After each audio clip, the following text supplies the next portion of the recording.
What's going on, guys? D. Anthony here with D. Anthony Trades. Thank you for coming back to the channel. We're going to go over the NASDAQ futures chart.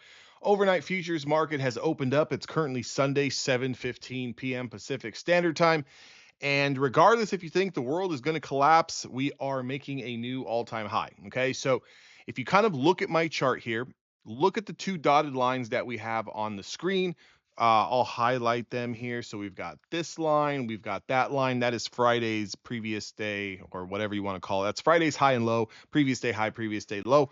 Now, again, I don't care where you come from, how long you've been trading. You have to learn and understand one thing when it comes to technical analysis.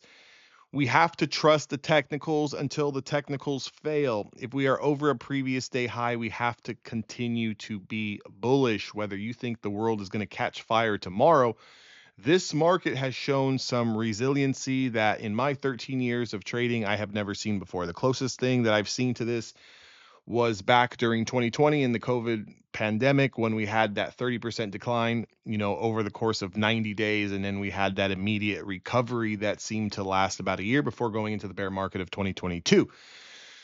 Is that what's happening right now? Are we just going to continue to put in these all-time highs, maybe see the NASDAQ go up 10%, 12%, 15%, and then have a 20, 25, 30, 35% pullback correction bear market that drags out? We are, it's your guess is as good as mine. But we are futures traders. We are scalpers. We're day traders. We have to continue to go with the momentum. That is what we do. We trade with price action. We trade with momentum. So I have big rules. If we're over a previous day high, I am looking to buy the pullback. I am looking to buy break and retest. I am looking to buy the dip for those scalp opportunities back to the upside. So in a perfect world, what we would like to see is this market to kind of continue to grind a little higher, maybe even consolidate. And we would like to see it kind of pull back into the open. Now, your best setup is going to be pulling back into Friday's previous high. Maybe you sweep that area, maybe you just consolidate along the side of it, and you are looking to buy that retest for that push back up to the upside. Now, whether or not we take out overnight highs or not doesn't really matter, because this move, right, this move here is going to provide a fantastic opportunity to trade into that supply. And this is going to be more than enough money to capture for your futures accounts, your trading accounts, okay? Whether even if you're trading options or you're trading equities, doesn't really matter. It's going to be plenty of enough move for you to capitalize on that. Now, the last thing that I'm going to want to do is that if we continue to open up towards highs, what happens to a lot of new traders is the market spikes up immediately and a bunch of traders funnel in here long off the open and they get trapped. That's where you can tend to get pressed and blow up a bunch of accounts.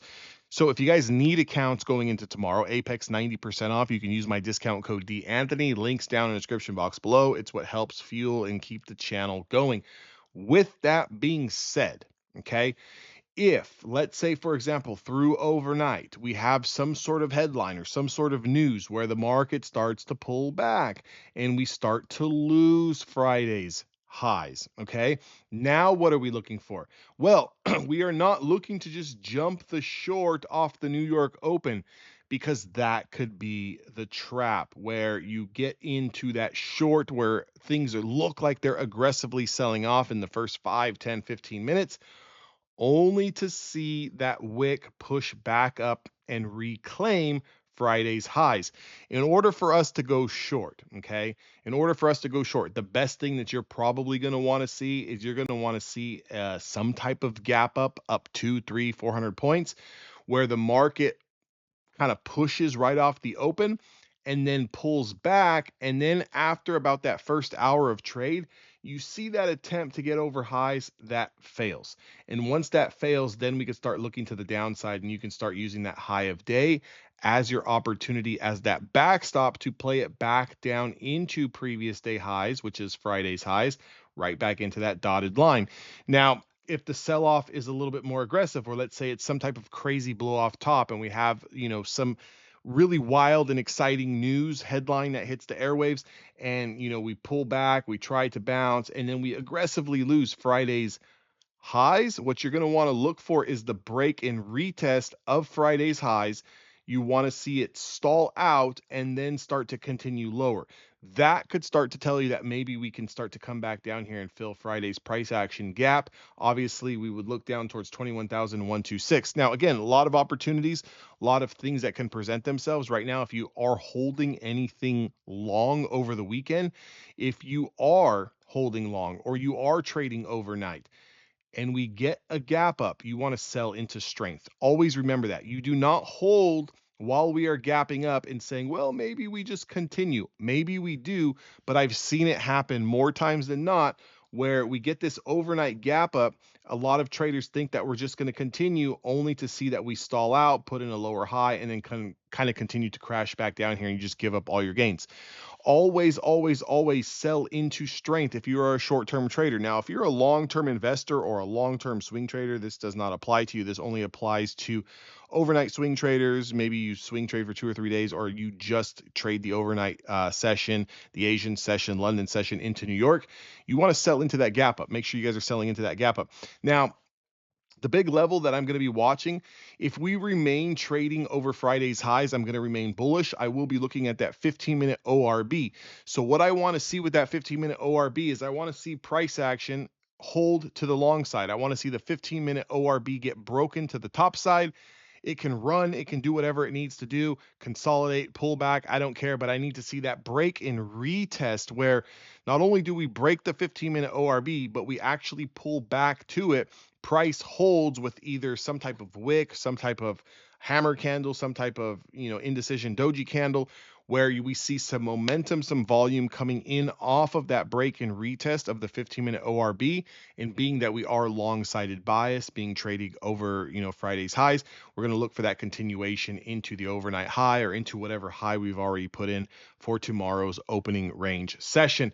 That's how we're going to play it. Again, depending on what the market does at open is going to kind of dictate what you're going to look for tomorrow. So again, just keep this in mind.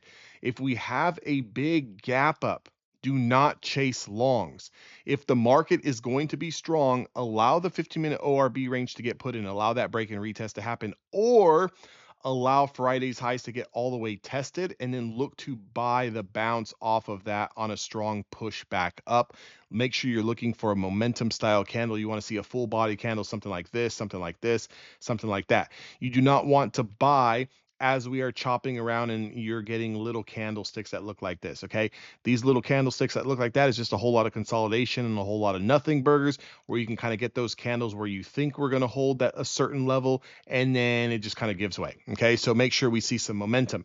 You want to see it, kind of pull back here, chop, chop, chop, chop around, and you want to see that big body candle come in. That's going to be your definitive area where you're going to want to jump in long here and then use those lows as your stop. Again, a lot of ways that we can play it. Again, if this does not hold and we just kind of come crashing through here into the New York Open and we open up below Friday's highs, careful shorting, okay? We do not short into the hole here.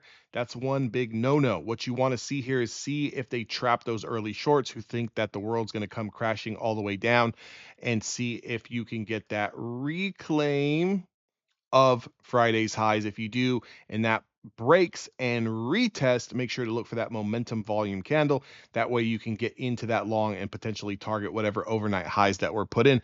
Hopefully you guys enjoy this video. I will see all of you guys tomorrow. I'm going to try to do a live stream tomorrow, potentially at the market open. So if you guys do watch this video between now and tomorrow's market open on the 27th, and you guys would like to see me trade live, trade some Apex evaluations as well as some funded accounts, leave me a comment. Let me know. Again, if I don't get anybody that comments on this that says, hey, yeah, I'll join the live stream, then, why would I really live stream? But again, if you guys need those evaluation accounts, use my discount code DAnthony. It really helps support the channel.